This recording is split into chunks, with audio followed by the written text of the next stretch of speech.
to Gambling with an Edge.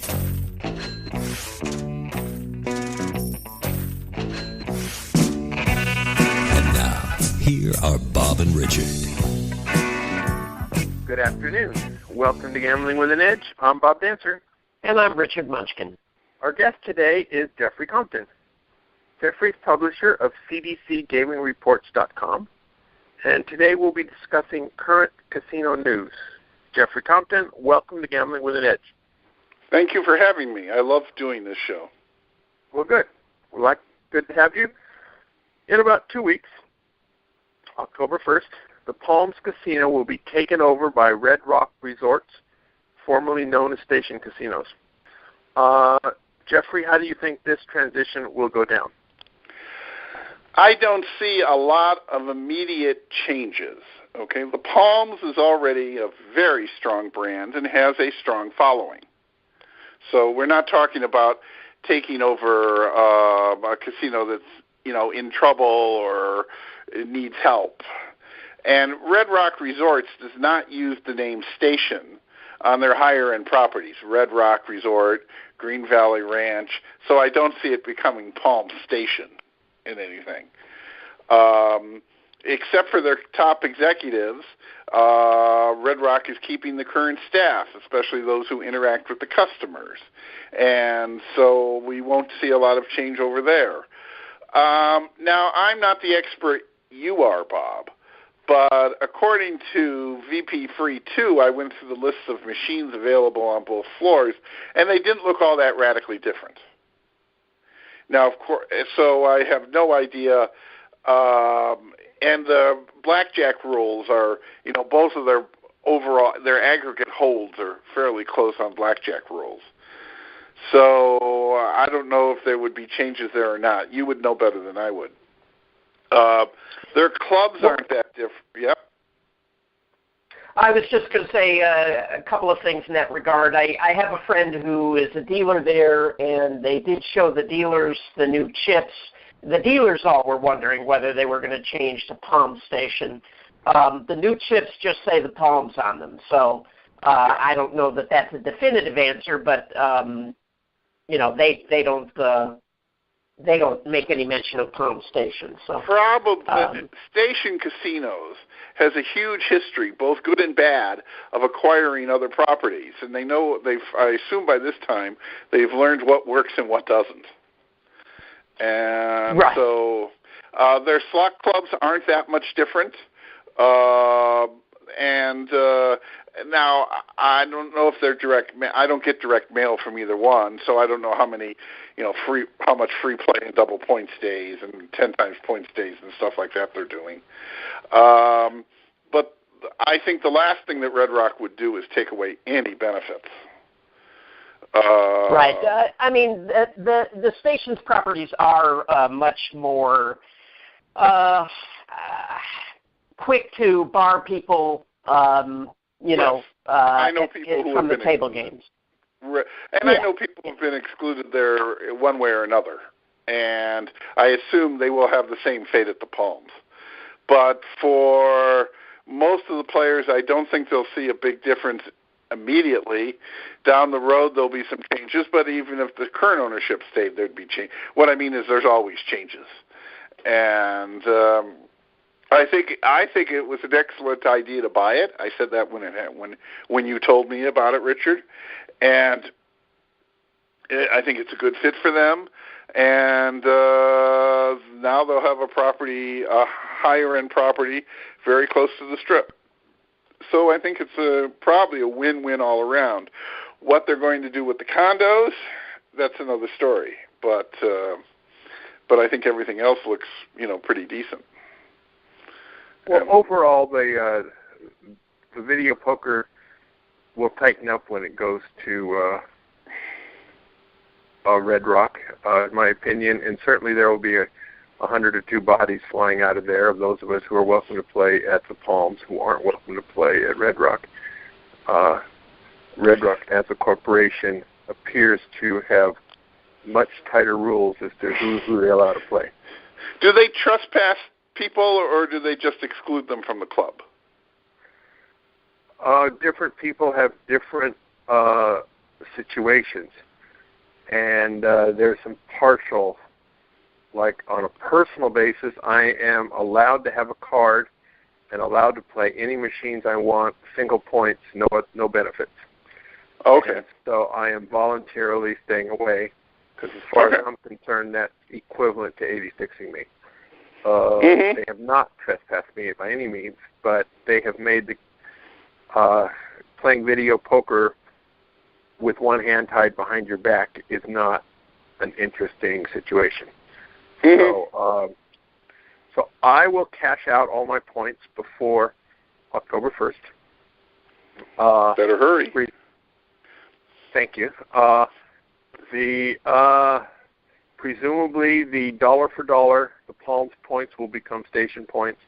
They both have current points which can be redeemed for free play as well as used for comps, and they both have old points. So presumably the old points at Palms, which are not redeemable for free play, will just get put into the old station bucket, dollar for dollar, is the best guess. All right, let's move on to something else. Okay. Ted Forrest, successful poker player who's run on some hard times.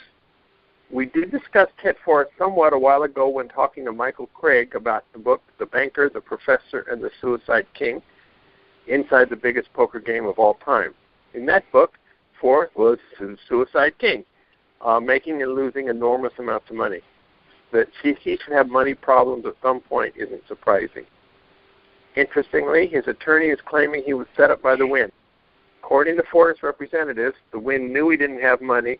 They had him open up a $100 bank account for the purpose of having a real account on the marker form and then issuing the marker. When he couldn't pay, they threw the book at him. What do you make of this, Richard? I'm sorry. We'll get Jeffrey first. What do you make of this, Jeffrey? Okay, based upon everything I've read in the papers, and the accounts do not exactly match. I mean, there are fine details you read one way or the other. Forrest signed 2 markers or 2 post-dated checks. I've heard both. About 3 years back, totaling $215,000. In Nevada, unpaid markers and bad checks are treated the same way. And Nevada has one of the strongest bad check laws in the country. It's a lot more serious passing a bad check here than it is in other states. He also later signed a confession of judgment for $270,000, which basically says, I owe you the money. I absolutely owe you the money.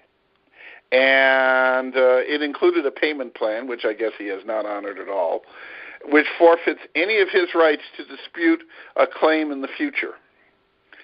Now, and also there is stories that he owes some serious money to some other casinos, including the Mirage.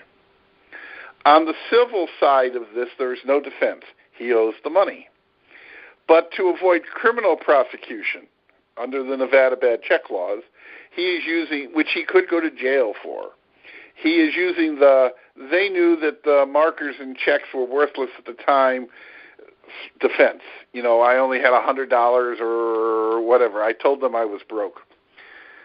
There is a thing in the law, and I'm not a lawyer, but this I learned in business school law, called the Uniform Commercial Code, which basically covers all written instruments. A check or a marker is a written instrument. And what it says is that any agreement involving the check, okay, has to be in writing. Any agreement involving the marker. So if he told them he was broke, which I don't believe, but even if he had it on a recording that I'm broke, there's no way I can pay this, it wouldn't even work. It has to be in writing. And now he had previously won $6 million, I believe, playing poker, though none of it recently. And he recently had won a $2 million weight loss bet and received only $70,000 so far because the person claimed he was drunk. Well, not Foster, the other person. And So why would the Wynn be willing to loan money to someone who said they were broke? I mean, if I was trying to hustle a marker, the last thing I would say is I'm broke. And why? And now I also wonder why the Wynn is pursuing this as either a civil matter or more seriously as a criminal one. I mean, do they think he's hiding money, that he has the money and it's hidden in some offshore account? Or do they want to make an example out of him to get a better deal from other players who owe them money? And personally, I think the idea that you're taking a well-known player and possibly putting them in jail is not exactly great publicity for your establishment, especially when you're supposed to have a solid relationship with these people. But I don't believe the defense that he told them he was broke. Yeah, I find it odd, as you say, Jeffrey, that they're prosecuting it. I think one approach would be to find a way for him to work it off, right? Make him a poker ambassador, put him to work, in your poker room or something. Places have done that. Yeah, well, hey, it worked for Steve Wynn in the past. I mean, look at Bobby Baldwin. That worked out pretty well for him. I find it kind of bizarre. The thing that I find really bizarre is how these poker players can just go broke all the time. It's just mind-boggling to me, coming from a background in professional gambling where poker players seem to be a different breed. Other kind of people in professional gambling think about bankroll management and Kelly Betty and all this kind of stuff constantly. And, so these kind of lifetime swings of going broke. There was the one who won, Stu Estr. I'm getting the name wrong. But he won a big tournament. Stu Unger won a big tournament and died broke from a drug overdose, I believe, a rather short time later. And so I don't know. It's the nature of as Bob said in the setup question, this gentleman was known as the Suicide King. So obviously going through large amounts of money was not a big deal. And I don't know if he has a history of bad habits or, anything else. But there are people who are, just do not manage money well. I'll be honest with you. I'm one of them. But so I can understand. Good. Maybe we can talk about you on this radio show in a few weeks. But I don't owe any casinos any money. Oh, okay. Maybe we won't talk about you then. Okay, but I mean there are please remember when he won the $6 million, he didn't think that was the last of the winnings. And I understand. For sure. Yeah. So, and what's really funny is the story about the weight loss bet, and that it was $2 million against somebody, and the person has only paid him $70,500, and claiming that the bet was invalid because one of the other party was intoxicated at the time. Well, you don't pay a partial of a bet and then say the bet was invalid. You pay nothing and say the bet was invalid. So, we could do a whole show on weight loss bets. the other thing that I would say just about that weight loss bet, it didn't happen overnight, right? So if the bet, if I believe the bet was with Mike Matusow, if he thought the bet should be invalid, he had quite a length of time to say, hey, wait a minute. I'm sorry. Wait a minute, this isn't it. This is invalid. Right. Yeah. Like I was drunk. I was, goofing around or whatever. But whatever. So, but there is, so like I say, I think it was a legitimate marker. I think he had somehow convinced the Wynn that he could pay it back. He did sign a confession of judgment. He did agree to a payment plan, which he did not honor. I think it's sad that they're taking him, that they want to put him in jail over it. I really do. And I just get the feeling there's something we're not hearing. All right. Good. Okay. Quite. Yeah. I think we've beaten up Ted Forrest quite enough. Federal Trade Commission, FTC, is considering coming down against resort fees used by hotels, especially Las Vegas. What's this all about, Jeffrey? Not necessarily just Las Vegas. They're going after resort fees in general. And they're not, the FTC cannot ban resort fees. Okay? I mean, how people take money from other places, from customers, is their business. Okay? First, let's say, how did resort fees arrive in the first place? Over the years, hotels have always had a source of extra income besides whatever they charge per night in a hotel room. And I'm not talking about restaurants or casinos. I mean, they made money off of the telephone for years. You know, if you used the telephone, it was very expensive. If you used the pool, they had extra pool fees. They had extra spa fees. They had the mini bar, which you don't see that much in rooms anymore. They had in-room videos. You know, you go get the hotel room and rent the dirty movie, which they don't do that much anymore because people use streaming or with some other method. So that income has sort of gone away. So the online booking, the internet, has made basic room rates very competitive. Somebody's going to New York, they line up all the fees, and they decide, of these 6 hotels are comparably the same, so I'll stay at that one, even if it's only $1 a night cheaper. So they decided somebody came up with this idea that we put together a package of extras, internet, pool fees, spa, whatever, and make it mandatory, though, that every guest pays for it. It's not like you come in, do you want the internet? No. Oh, do you want the pool admission? Yes. Well, that's an extra $3. No, they made it mandatory. In 2012, the Federal Trade Commission stated that these fees were okay as long as they were disclosed at the time of booking. Now, there's the rub. What they were implying is when the room is booked online, even through a third party, you would tell them that there's a $15 or $20 extra fee. But the hotels interpreted it as, well, we'll tell you when you check in. Well, when you check in, you don't have usually a lot of choices. All the other hotels are booked, and you're not going to sleep in the street or go back home. So it's a little late to change plans. So now, and it's only a rumor, there has not been an official statement, the FTC is saying that they now have to roll it into any room quote. Any room quote has to include the resort fee, which for all intents and purposes will kill the resort fee.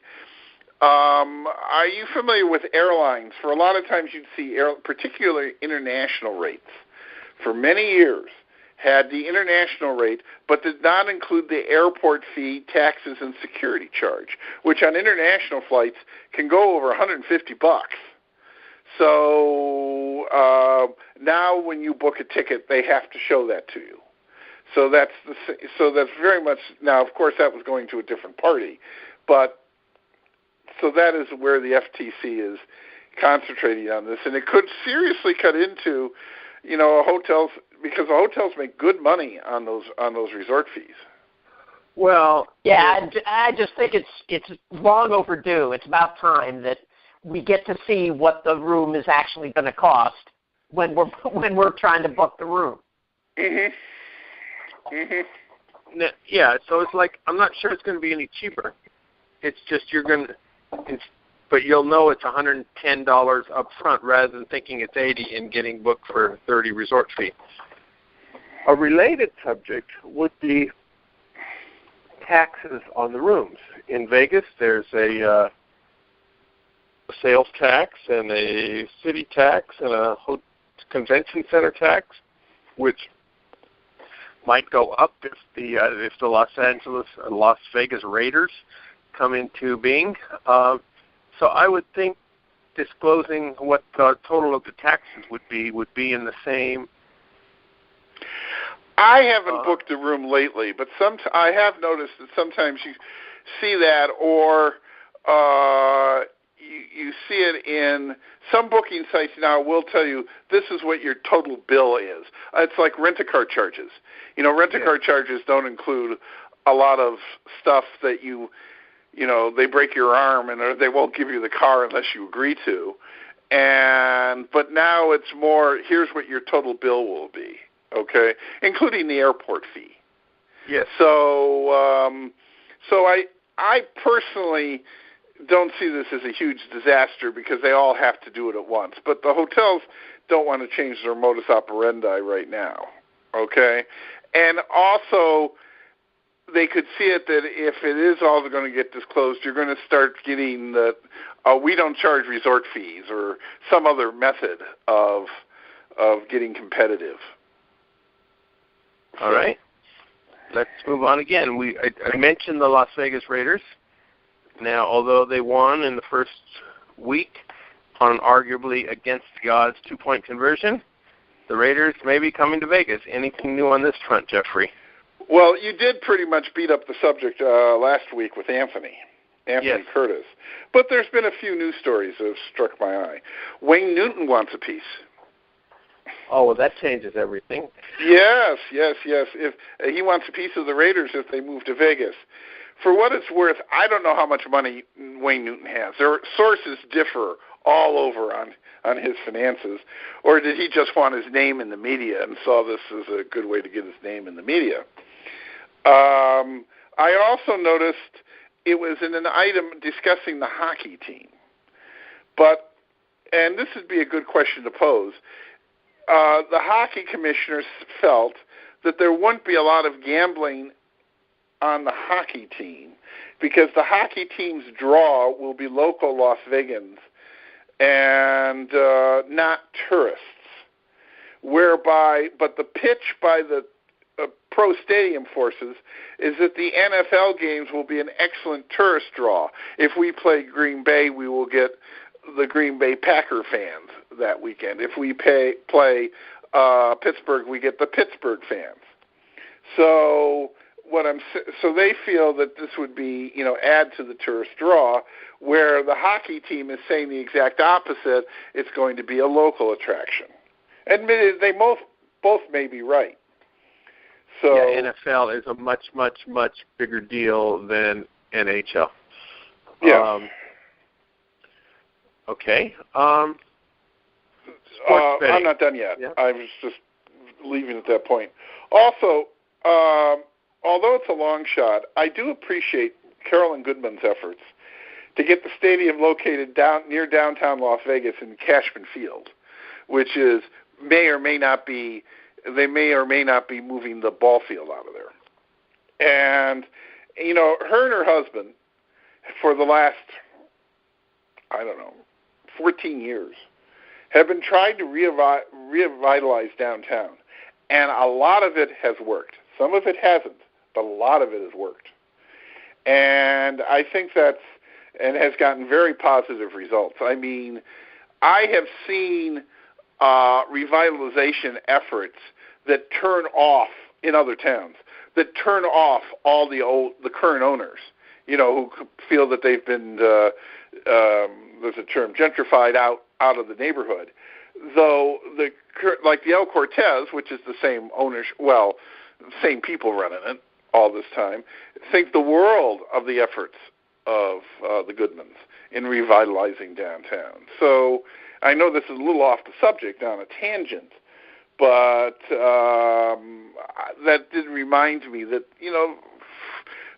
those two deserve a lot of credit for what downtown is. Kudos to the Goodmans.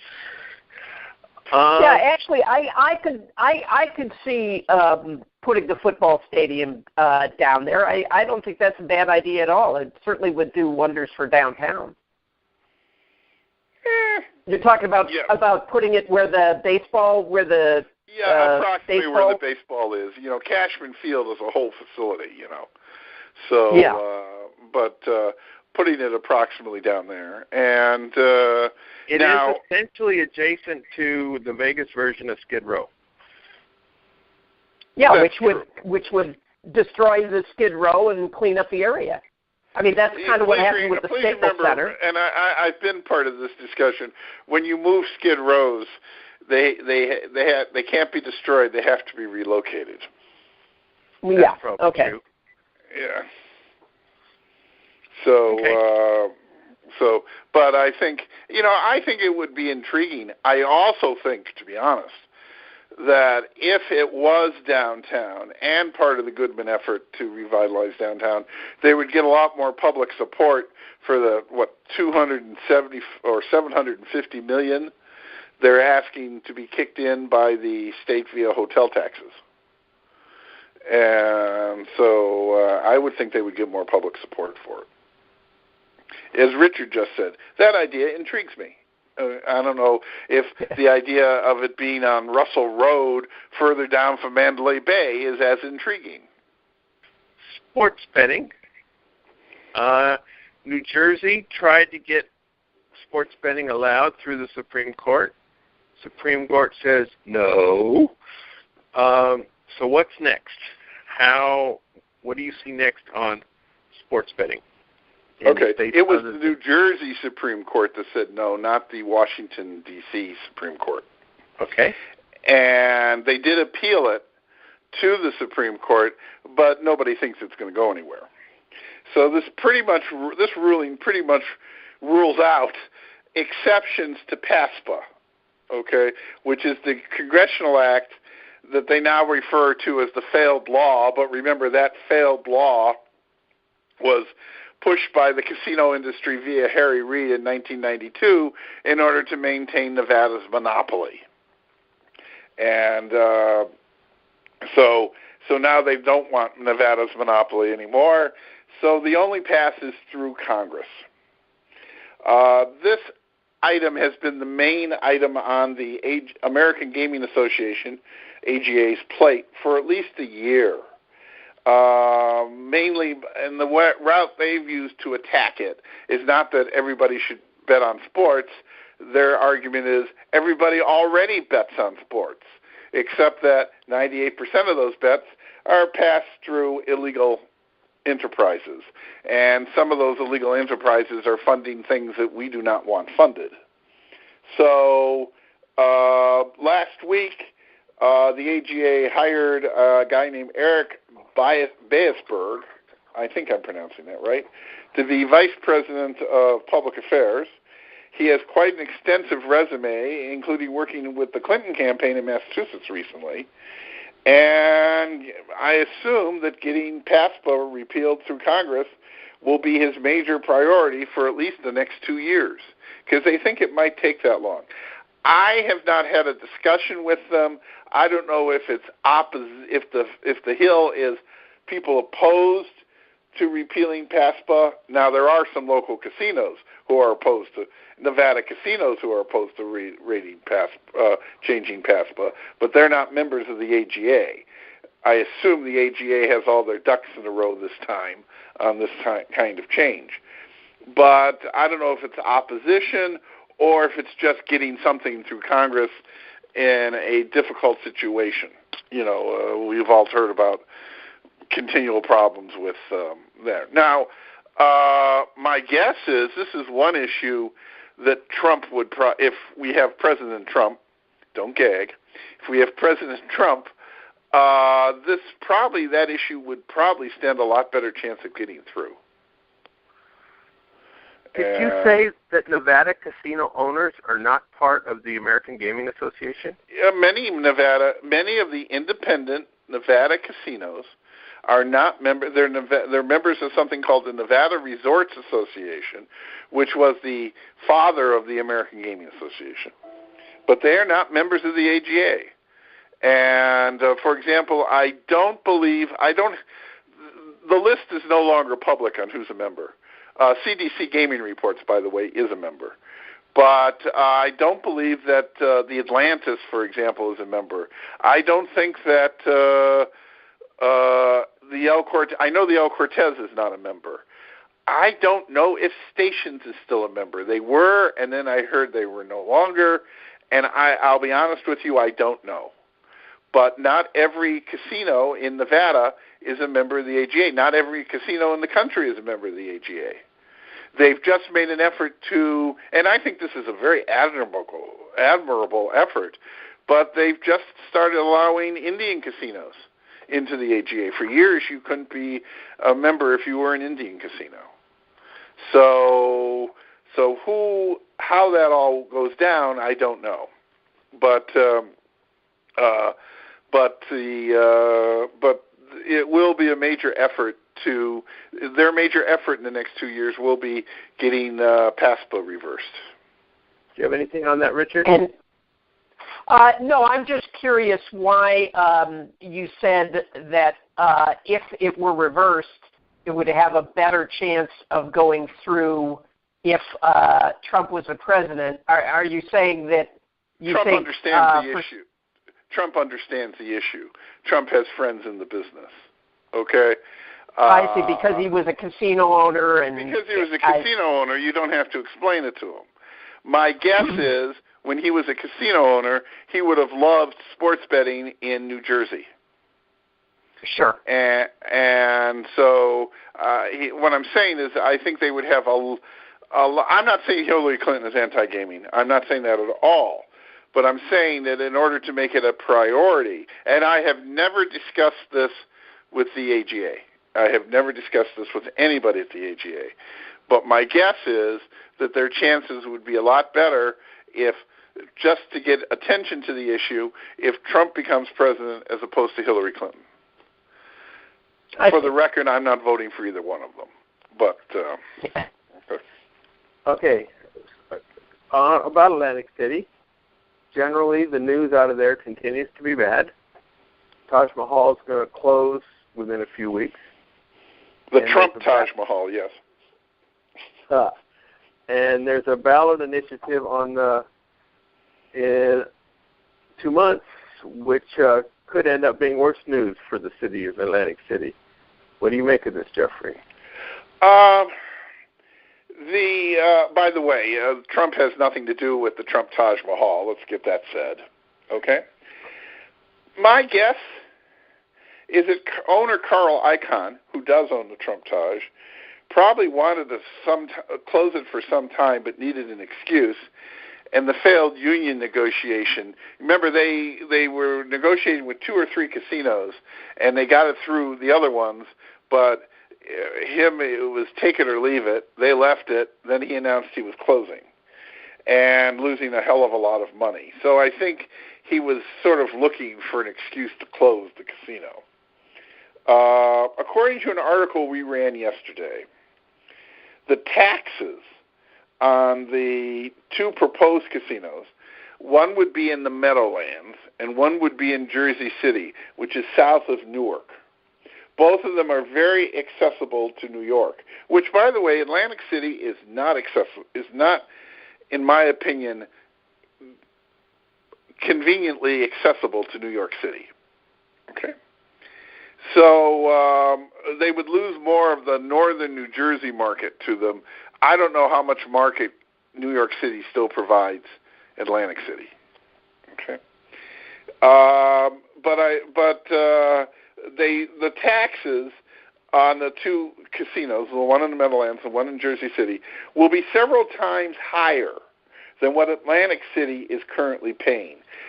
Something like 30 to 40% for the Meadowlands, something like 15 to 20% for the Jersey City one, and where Atlantic City right now pays about 8, maybe 9 with some local stuff. And you know and I know who pays those taxes, those increased taxes, the players, through tighter games, through less benefits, that sort of thing. So this has just come out in the last couple of days. Also, though, if it does pass, a good section of those taxes do go to Atlantic City to help it recover from its current problem. So how that works exactly, I don't know. I've seen polls. I've seen polls that have been split. I've seen polls where the measure will go down.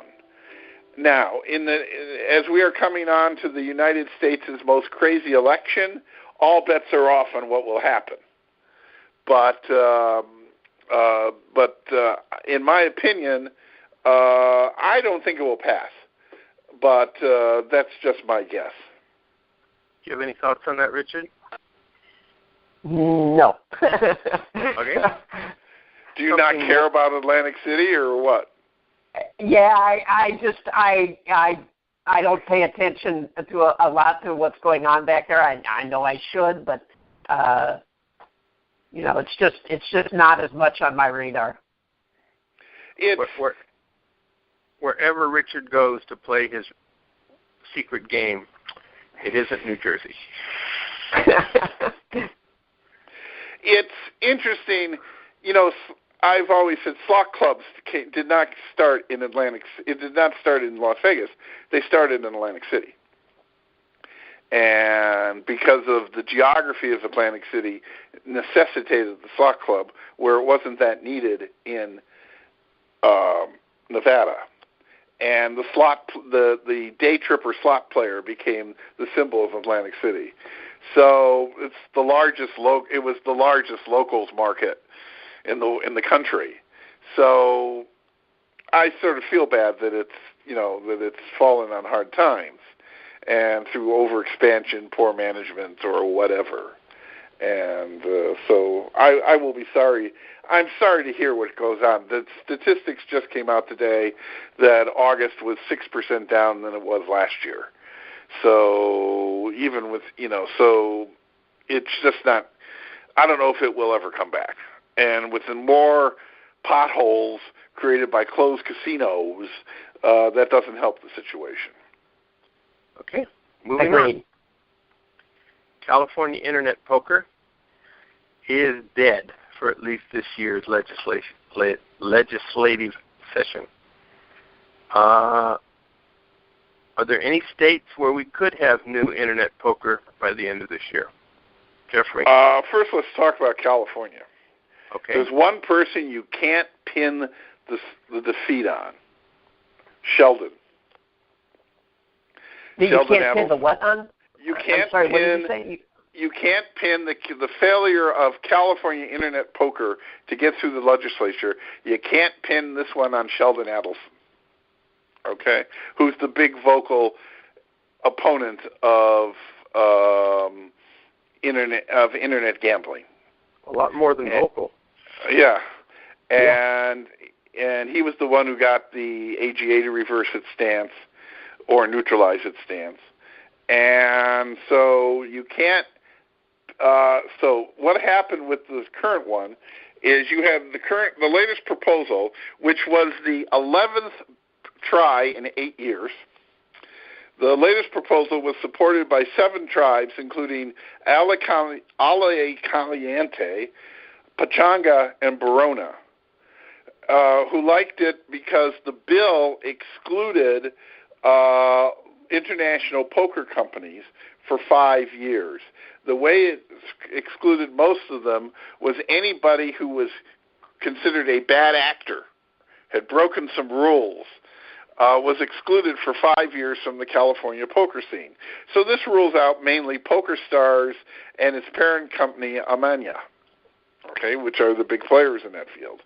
However, the other tribes, Morongo, San Manuel, plus the bicycle, plus some of the card clubs like the bicycle clubs, plan to partner with PokerStars. So that's how the bill died, and they couldn't come to an agreement on it. It was not because of lobbying by Nevada or by anybody in Nevada or anything like that. So there is. No, this is about all those guys trying to carve up the money, and until they come up with a split that they can all agree on, it's not going to go through. I mean, maybe I'm just remember last election 1 or 2 years ago where Station Casinos was trying to get a casino through, and it came up for public vote, and all the other Indian casinos lobbied against it.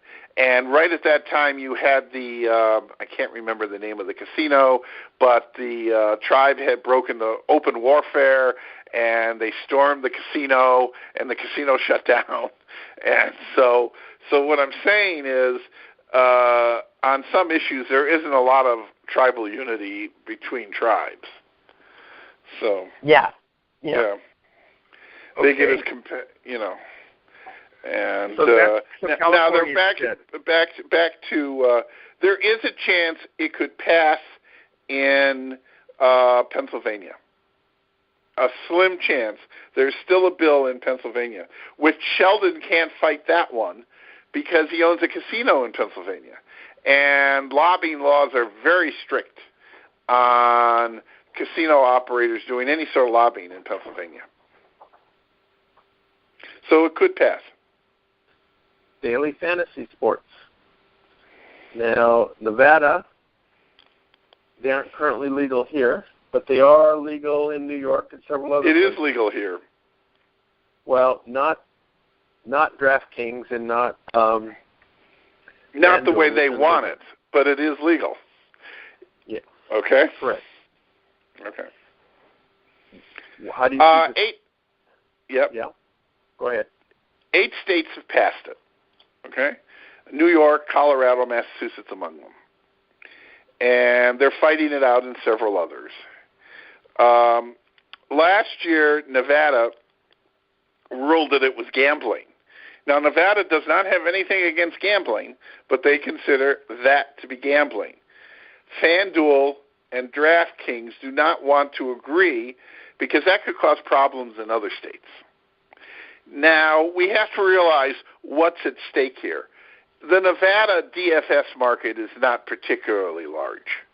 I mean, the markets are pretty much dependent on total population, and Nevada is one of the least populated states in the country. Okay, but DraftKings and FanDuel liked holding events in Las Vegas and did several large events in Las Vegas until it was ruled illegal. Okay, or then ruled as gambling. So, and the Nevada market would like these events in Las Vegas, as they love events in Las Vegas. So they are quietly trying to work this out, though they haven't come to a compromise they can get through the legislature. A couple of local experts have suggested a few things, which is basically careful wording, very similar to the ceasefires you see in the Middle East, but and everybody can interpret their own way. But right now, that's the issue. It's not the issue that FanDuel and DraftKings want the Nevada market. It's just not that big. They just want to be able to hold their events in Las Vegas.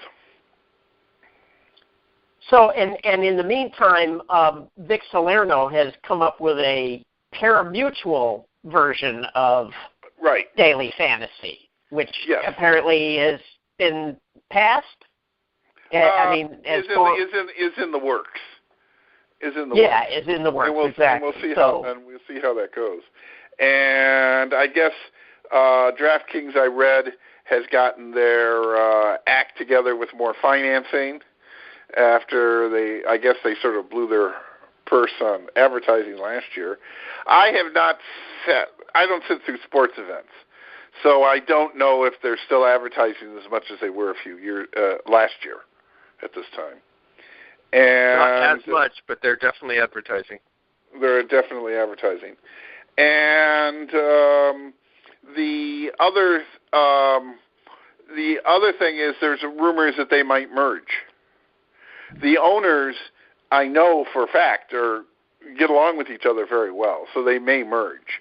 But, of course, that would bring up questions of monopoly questions and all that.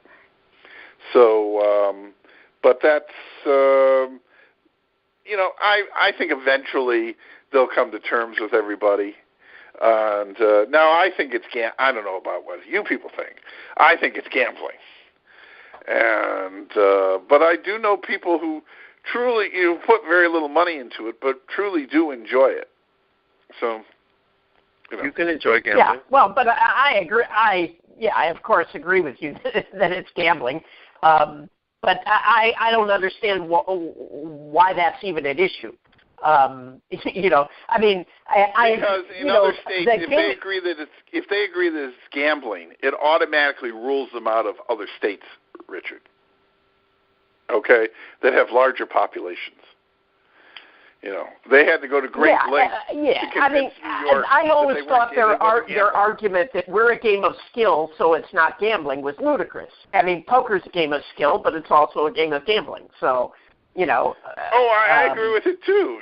But that was their reason was they would be excluded from larger markets if they had come in under the Nevada gambling laws. At least that's what I'm told. Right. Yeah. Now, one thing all Nevada wanted was for them to be licensed, by gaming. But then, yes, they would have to admit that meant they were. If you need to be licensed by gaming, then that means you are a gambling outfit. So, yeah, I can understand why the game they're playing. Do either one of you participate or know somebody who actively participates in DFS? Sure, we've had guests on this show who are very good at it. Okay. Other than people who are at it, who are good at it to make money, okay, is this something that is, that I do for maybe a year or two and get bored with? I mean, is it something that, is it something like my theater habit, which I've had for 40 years, or is it something like, okay, I tried it, it was fun, but I sort of lose interest as the novelty wears off? Well, I don't know. Are going to have different takes on that. Generally speaking, if you're not a pro at it, you're going to lose at a pretty high rate. Mm-hmm. However, if you're betting $20, $50 a week, and it makes watching the games on Sunday just a whole lot more interesting, people can keep that habit up for a long, long time because that's a way to gambling on the game is a way to make watching the game interesting. And if you have money on the game, whether it's DFS or otherwise, you're looking something very different than the people who just care about who wins the game. Yeah, and it makes a game, particularly if neither one of the teams you are emotionally attached to because you lived in the town. Yeah, it's it may not matter who wins the game, but if this particular quarterback throws for this many touchdowns, that could be a big payday for you. Mm-hmm. So you get upset when they run the ball in that case.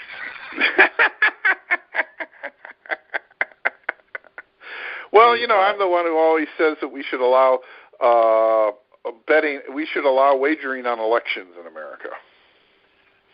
We should. And, yes, because it would make it a lot more interesting. What? Sort of. I mean, the predicted.org is a legal way, although... I know that. I'm familiar with it. So, but yeah, I think we should have more betting on elections. All right, we have a few more things. We're going to take a brief break for commercials. We're talking to Jeffrey Compton, publisher of CDC Gaming Reports.com. South Point has more than 10,000 games, returning more than 99%. This is more than anyone else has. Every Thursday in September, 25 people get to spin the wheel for $500,000 Big Spin and Win promotion. If your name is called over the loudspeaker, which may be heard all over the casino, if you have 4 minutes to make your way to the showroom, the wheel has prizes of $1,000, $5,000, $10,000, and $25,000 with an average win of $42.50. After each week's drawing, you may begin to start earning tickets for next week's drawing. Each day there's a maximum of 1,600 tickets you may earn, $1 per ticket video poker, $1 gets you 4 tickets for reels, midnight to midnight. Last year when the contest finished, they were under the guaranteed amount, so they kept drawing names 5 at a time until they exceeded the amount that they promised to give away. Don't know if this is going to happen this year. You don't know how many 25,000 hits are going to happen. But if it does happen, that'll make the last week a better gamble.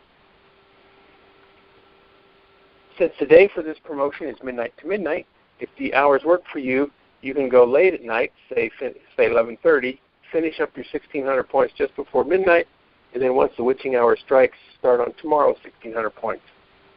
Keep in mind that the casino day goes from 3 a.m. to 3 a.m., so if you play exactly 1,600 points before midnight and then play again after midnight, it will look like you're playing 3,200 points in one day, but for the drawing, it will count as 1,600 points on each of 2 days.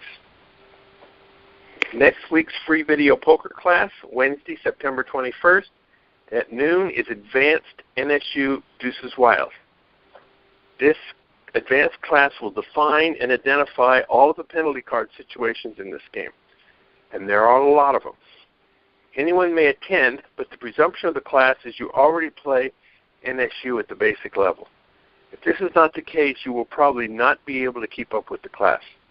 The class will be held in the Silverado Lounge, which is near the northwest corner of the casino. At the Palms, between now and the end of September, they'll have drawing Saturday night, 7:15 p.m.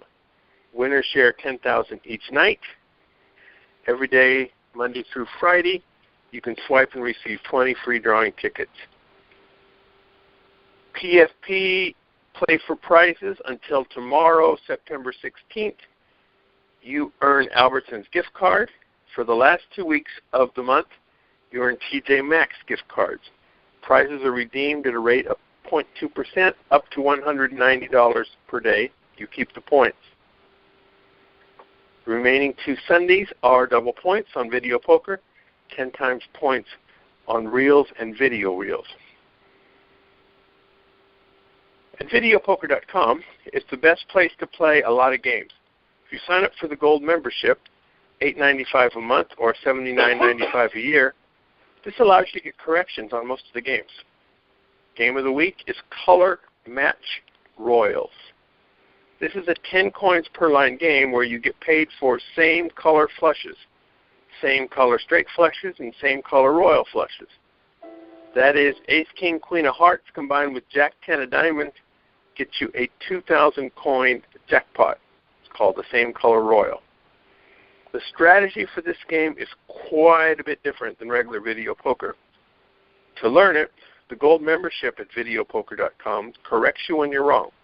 So, with that correction, you can figure out a strategy should you want. On a different subject, on gamblingwithanedge.com, we have a new contributor, Jimmy Jazz, who has been a guest on our show 3 or 4 times, talking about how to get bang for your bucks with coupons and stuff like that, has started a new blog and will be a regular columnist on this site. Welcome, Jimmy Jazz. I think that's pretty cool. All right. Richard, how do people get in touch with us? Well, first of all, we welcome your questions. You can send them to us at gamblingwithanedge@gmail.com or facebook.com/gamblingwithanedge, or you can tweet them at us at RWM21. You can put your comments right on the show there at gamblingwithanedge.com, and that, we love to see comments there to spur a discussion about guests that we've had. Bob and I, are both likely to contribute, and maybe the guest will as well. You can also get the show delivered to you automatically every week. You can sign up to do that at gamblingwithanedge.com or at iTunes, YouTube, Stitcher, wherever you get your podcasts. And you can find an archive of every old episode at bobdancer.com. All right. In a couple weeks, there's going to be G2E, Global Gaming Expo, which is the biggest trade show in the United States. It's not in the world? ICE, the London show is getting quite large. Okay. Maybe you should go on a diet. All right. So, are you planning to be at G2E, Jeffrey? Yes, we will mount CDC Gaming Reports will have as many as a dozen reporters on the floor and in the sessions, and I just filled out all the paperwork. And so we will have a presence there. We don't do a booth, but we will have a presence there, and we will be covering every aspect of it. And so to see, generally what the new games are. I'm interested in the new concepts. I've talked a couple of people, one of them very informed at 58, and another one sort of informed at 23, to review all the millennial-aimed products. And so we'll see how it all goes down. And but it should be something very, very interesting. Yeah, I'm going to be contributing an article on CDC Gaming Reports on what I liked video poker-wise at the show. Mm-hmm. Good. I've already seen some of the games. Cannot talk about them before the show, but after the show, I'll have the information to write about. The things I write about for Jeffrey's column are more management directed, and I'll write a similar but different column on Anthony Curtis's site on what I like from the player's point of view. So there's significant overlap, but they're not the same. Mm-hmm. And I'm sure we'll have a show after the show where we talk about what we've seen, as we have the last couple of years. I usually go to look at the table games, although it's really an exercise in frustration for me because I see all of these table games that just look, make players drool when they see the possibilities, and then 95% of them never end up on the casino floor. So there's a reason for that, yes. Yeah, right. Well, right. But one can dream. Yes, and try not to we were drool talking so visibly this year. Right. We were talking. I'm sorry. Go ahead, Jeffrey. No, keep going. Well, the other thing I was going to say is almost every article I read about G2E this year is about esports and how every casino is trying to figure out how to capitalize on esports. We were talking about this briefly before the show, and I do agree that this is just an enormous market. And somebody's going to figure out a way to make a lot of money off it, but I have no idea what that's going to be. But I am interested in it, so I'm going to, I'll be looking at whatever they have in terms of that as well. And also I'm curious if there's any virtual reality stuff that they're going to try to do. That I don't know. Most of the planners of this year's G2E, who I work with on various levels, are considerably younger. I mean, I could, any of them would be old enough to be my children, okay? Young enough to be my children. And so you do have, G2E has gotten a younger outlook over the last few years. And a lot of that is good. For example, I've noticed the panels and the keynote speakers and things like that tend to be more experts from other industries bringing, like security or subjects like that, Homeland Security and things like that, or they're getting away from sessions which are basically consultants hustling their wares. Yeah. And so I think that is a good thing. Yes, I do wonder about a lot of the focus is going to be on the issues we discussed, DFS, sports betting, esports, internet poker, those sorts of subjects. And I do wonder how, if that's a little too much overkill from traditional gaming. There is a concern about the aging traditional gaming audience. So, and I can't really fully comment on a show that hasn't happened yet. But I am a little concerned about that. All right. You're a little concerned about the aging. The over-focus on non-traditional gamer or new gaming, like I say, esports, sports betting, that sort of thing. All right. So. We've been talking to Jeffrey Compton. Thank you, Jeffrey. It was excellent information today. We'll talk to you again soon. Thank you. Thank you, Richard. Go out and hit lots of royal flushes, everybody. Good day.